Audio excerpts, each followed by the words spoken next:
Bom, ontem foi dia de pesquisa eleitoral, hoje foi dia de pesquisa eleitoral. Tivemos ontem resultados do Datafolha para presidente da República.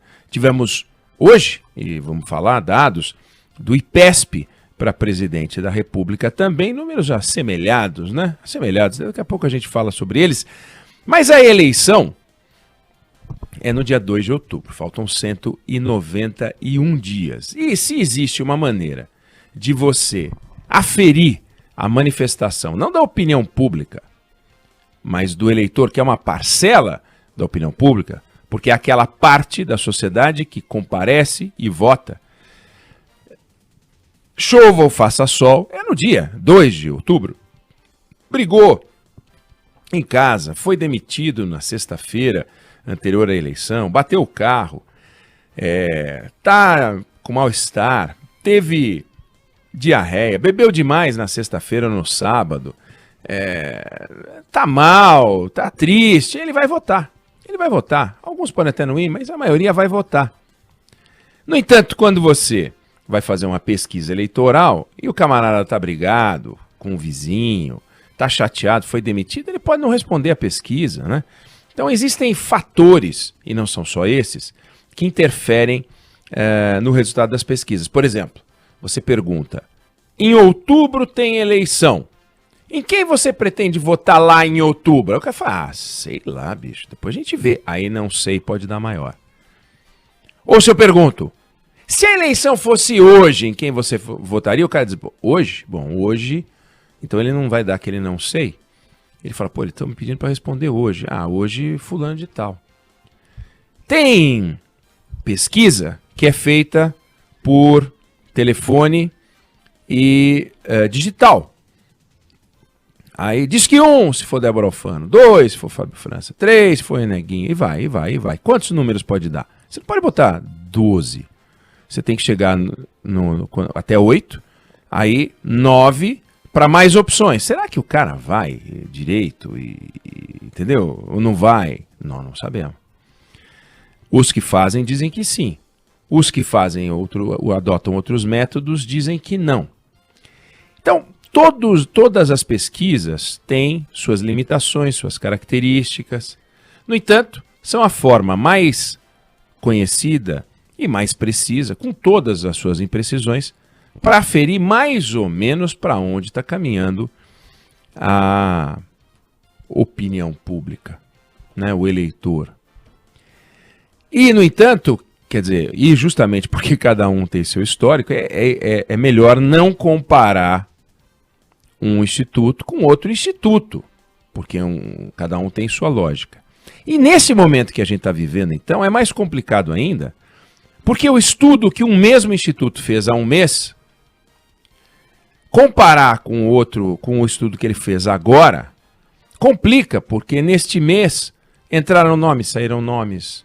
Então, você não tem ainda a lista definitiva de candidatos. Por exemplo, tem instituto que coloca na pergunta espontânea em quem você votaria, João Dória e Eduardo Leite. Mas se os dois são do mesmo partido, como é que você pode perguntar em quem você votaria e fala o nome dos dois? Não faz o menor sentido. O Eduardo Leite não saiu do PSDB. O Eduardo Leite não ganhou as prévias do PSDB. Por que perguntar sobre o Eduardo Leite? Só porque eu quero? Essa é uma pergunta que se pode fazer aos institutos que colocam Eduardo Leite. Eles vão ter uma explicação. Mas será que o eleitor fica confuso, não fica confuso? Então, existem as imprecisões das pesquisas com as quais a gente tem que conviver, como existem as imprecisões do exame de sangue, as imprecisões do termômetro, como é que chama? Aqueles raio-x. Tanto que às vezes você tem que fazer um outro exame que o raio-x não mostra. Aí você faz um outro exame, você faz uma endoscopia e vê um negócio e confirma com outro exame. Então, nem a ciência, não a ciência social, nem a estatística, nem a ciência, a medicina, consegue cobrir com um exame todos os detalhes de um corpo. Quanto mais uma pesquisa de opinião. É uma pesquisa de opinião. Eu não consigo ainda colocar eletrodos na cabeça do eleitor e extrair sua verdadeira intenção de voto. Até porque, ainda que eu conseguisse, se ele nesse momento considerasse votar no candidato B ou A, ele ainda assim poderia chegar em outubro e trocar de nome. Mas nesse momento, tudo que eu consigo é que ele me diga em quem ele vai votar. Agora, quem não discutiu, não brigou na vida com alguém e a outra pessoa explica o que aconteceu e você fala assim, não, tudo bem, tudo bem. Não, tudo bem, o caso está superado. E você fala o caso está superado. Hein, Débora? Ô, Fábio, você fala, não, tá tudo resolvido. Não, tudo bem. Tá, né? Mas não tá nada, você tá bravo ou brava. Mas você fala que tá superado, que tá resolvido. Não, tá bom, disso tá desculpado. Não, me desculpa. Tá desculpado, né? Então aquilo que você fala não necessariamente traduz aquele vulcão que é o cérebro, que é a mente, que são as emoções também. Isso uma pesquisa não consegue captar, nada consegue captar. A terapia de anos às vezes não consegue captar, são as limitações.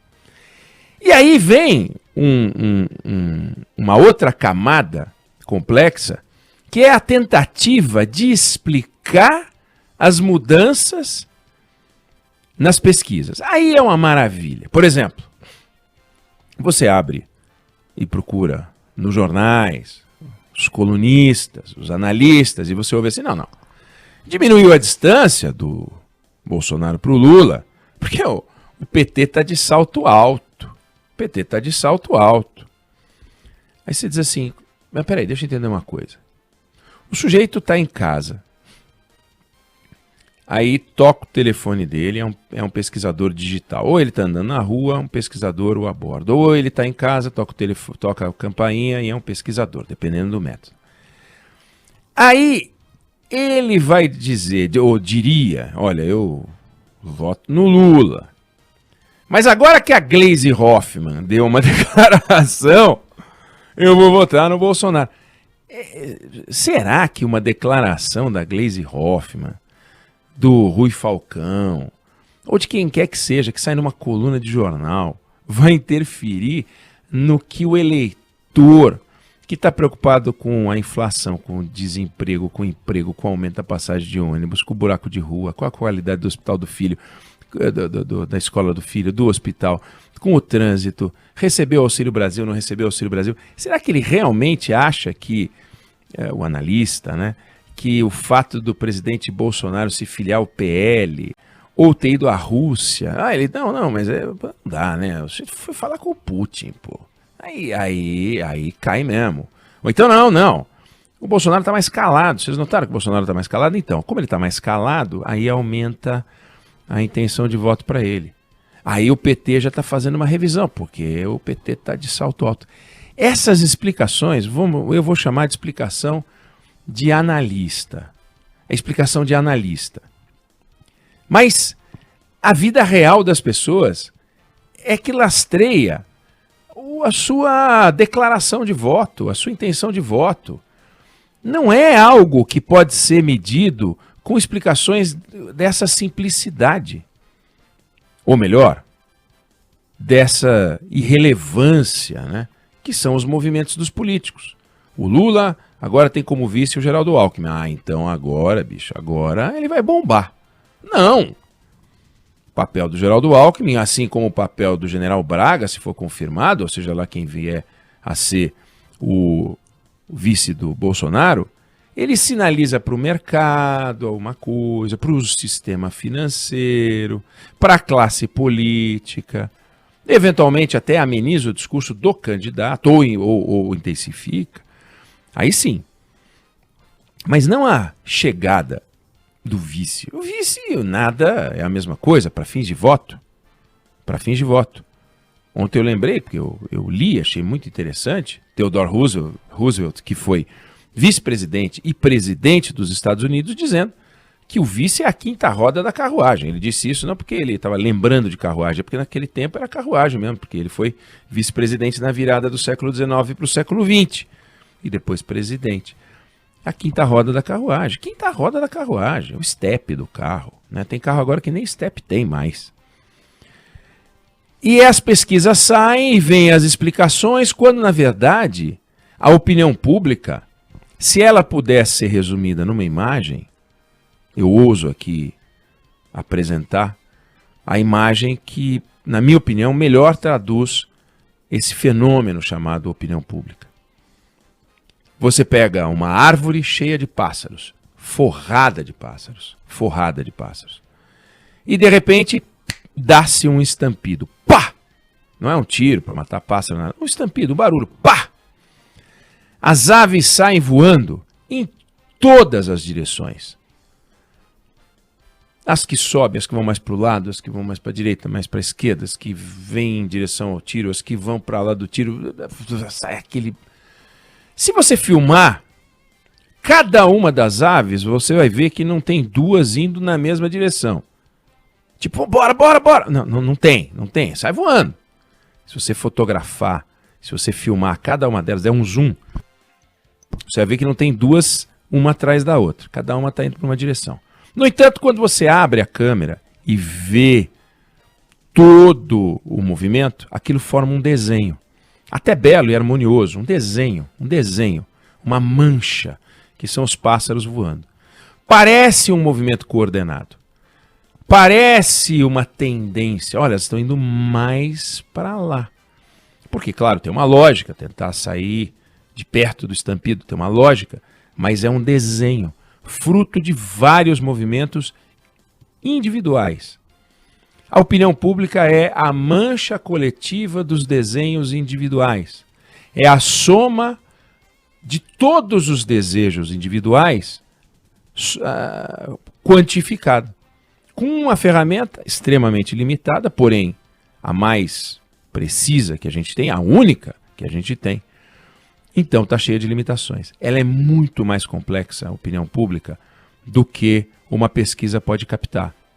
Mas é justamente com pesquisas que a gente consegue entender mais ou menos o que está acontecendo. Conforme o tempo passa, faltam 191 dias para a eleição, como eu disse, as candidaturas vão se firmando, acabam essas aberrações. Eduardo Leite e João Dória na mesma pesquisa, só vai ter um deles, a não ser que o Eduardo Leite realmente se torne candidato por outro partido. Você vai consolidando, será? Ah, mas e se o candidato B desistir, ou C ou D desistir, for para o Senado, né? Então vai se consolidando. A partir de junho, julho, agosto, aí você tem um cenário, né? Agosto. Não é à toa que é quando a Band faz o primeiro debate para governadores, a Band faz o primeiro debate presidencial, é ali, é um marco. Dali para frente, o jogo vira outra coisa. Não significa que a gente não vai analisar o que está acontecendo hoje.